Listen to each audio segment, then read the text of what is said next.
शहर कराची में महकमा मौसमियात की जानिब से पेशनगोई के बाद मेयर कराची की जानिब से रेन इमरजेंसी नाफिज की गई, मगर सिंध के अहम तरीन वजीर के इलाके में कायम महमूदाबाद नाले की हालत देखने के काबिल है। महमूदाबाद नाले की तामीरात के बाद अब कचरे के ढेर में ये नाला तब्दील हो चुका है और इस नाले की सफाई के लिए कोई खातिर ख्वाह इकदाम नहीं किए गए। इलाका मकीनों का कहना था कि परेशानी होती है सर, एक तो वन वे ट्रैफिक होती है आपके सामने और जो है कचरा लोग जो है बीच में फेंकते हैं, सफाई कोई करने नहीं आता।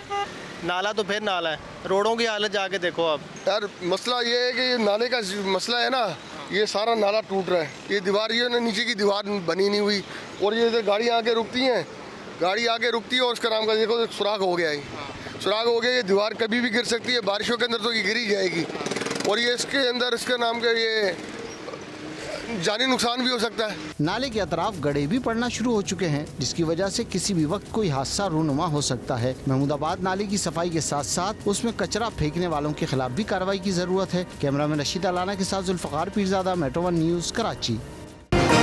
मेट्रो वन न्यूज, हर पल की खबर।